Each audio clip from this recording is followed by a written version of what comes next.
வணக்கம் அன்பு நெஞ்சங்களே, மீண்டும் ஒருமுறை சிந்தனை செய்வோம் யூடியூப் சேனல் வாயிலாக தங்களிடம் பேசுவதில் மகிழ்ச்சி அடைகின்றேன். இன்றைய பதிவிலே இந்த இஆர்சி கேள்வி, explain with reference to the context ஒரு கேள்வி வருது இல்லையா, அது ஒவ்வொன்றுக்கும் ஒரு மார்க் அதுக்கு. ஓகேவா? போயம் ஒரு மார்க்கு, பொயட்டுக்கு ஒரு மார்க்கு, எக்ஸ்பிளனேஷனுக்கு ஒரு மார்க். 3 ஸ்டெப் இருக்கும் அதில். போயம், பொயட், எக்ஸ்பிளனேஷன், இந்த 3 எழுதுகிறோம். புரியுதா? ரைட். அதான் ரெஃபரன்ஸ் சொல்லுவாங்க. இதில் எல்லா போயத்துக்குமே ஒரு டிப்ஸு கொடுத்துருக்கேன். அதை நீங்கள் பார்த்துக்குங்க, இது பயனுள்ளதாக இருக்கும். எக்ஸ்பிளனேஷன் எழுது உங்கள் டீச்சர்ஸு டீட்டெயிலாக கொடுத்துருப்பாங்க, அதை நீங்கள் தெளிவாக எழுதலாம். ஒரு வேளை உங்களுக்கு அதை படிக்க முடியலன்னா நான் கீழே கொடுத்துருக்க பாருங்க, இந்த லைன் எழுதினாலும் ஓரளவுக்கு மதிப்பெண் கொடுப்பதற்கு ஈஸியாக இருக்கும். நீங்கள் எக்ஸ்பிளனேஷனுக்கு 1 மார்க் இருக்குது, இதை எழுதினா போதும். போயட்டுக்கு ஒரு மார்க்கு, எக்ஸ்பிளனேஷனுக்கு 1/2 மார்க் போட 2.5 மார்க் வந்துடும் இல்லையா? அதனால் பயன்படுத்திக்கிங்க. முதல் poem once upon a time, poet Gabriel Okara. இதெல்லாம் டிப்ஸு. அதில் போயம் ஸ்பெல்லிங் டைட்டிலோட ஸ்பெல்லிங் தப்பாக எழுதவே கூடாது, பொயட்டோட நேம் ஸ்பெல்லிங்கும் தப்பாக எழுதவே கூடாது. அது ரொம்ப கேர்ஃபுல்லாக இருக்கணும். இதுக்கு என்னென்ன பாயிண்ட்ஸ் பாருங்கள், tips. Laugh with their teeth, laugh with their heart, no thrice, ice block cold ice, like dresses, what I used to be, shake hands, doors shut on me, cocktail face, portrait smile, good riddance, snakes fair bang, bear fangs, unlearn and relearn. இதெல்லாம் ஒரு clue வேர்ட்ஸ்ன்னு வச்சுக்கோங்களேன். இந்த மாதிரி வார்த்தைகள் அது என்ன poem நீங்கள் கரெக்டாக அதை கண்டுபிடிச்சி எழுதிடலாம். ஓகேவா? ஈஸியாக மதிப்பெண் எடுக்கக்கூடிய ஒரு க்ளூஸ் இது. அந்த எக்ஸ்பிளனேஷன் ஒன்று எழுதுவீங்களா, அது டீச்சர்ஸ் கொடுத்து நீங்கள் டீட்டெயிலாக எழுதுனா ஓகே. அப்படி இல்லைன்னா இதே தான் எழுதணும். In this poem the poet describes the false smile of moderns. He wants to smile truly. இது எழுதினாலும் ஓரளவுக்கு மதிப்பெண் கிடைப்பதற்கு உங்களுக்கு பயனுள்ளதாக இருக்கும்.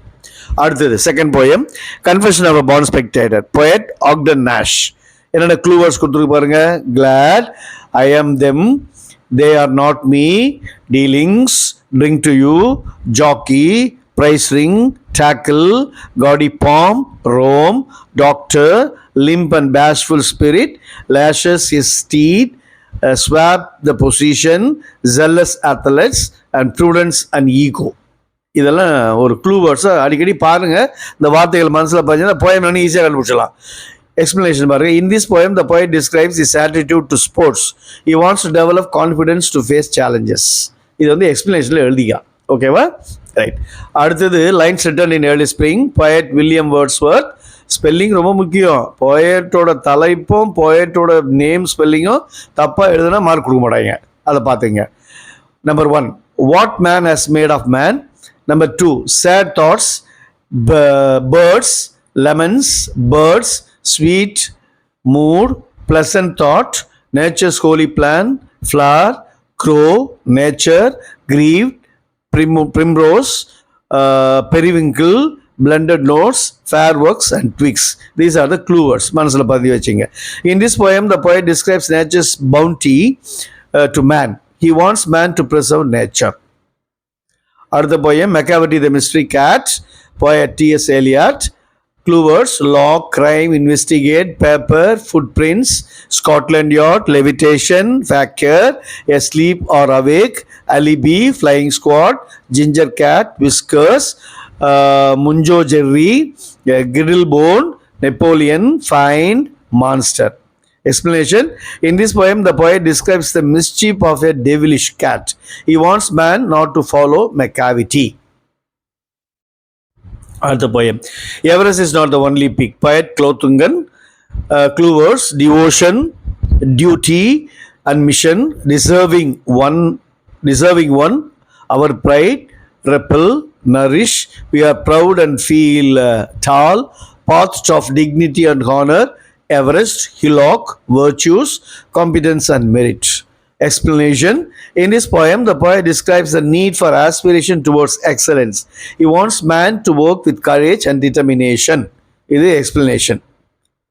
அடுத்து last poem, the hollow crown, William Shakespeare. Epitaph, death king, farewell king, rainy eyes, crown, how can you say to me I am a king, antique, monarchize, ceremonious duty. explanation. In this poem, the poet describes the power of death over life. The power of death over life. Death is ultimate conqueror. ஓகேவா? So எல்லா போயமுக்கான clue words கொடுத்துருக்கு, எக்ஸ்ப்ளனேஷனும் கொடுத்துருக்கேன். இது முடிஞ்சால் எழுதுங்க. உங்கள் teachers கொடுத்தது ஈஸியாக இருந்தால் அதையும் எழுதுங்க. பட் எழுதுனா 1 மார்க். போயமுக்கு 1 மார்க், பொயட்டுக்கு 1 மார்க், எக்ஸ்ப்ளனேஷனுக்கு 1 மார்க். மொத்தம் 3 மார்க்ப்பா. ஈஸியாக மார்க் எடுத்துலாமா? அதில் மிஸ் பண்ணுறாதீங்க.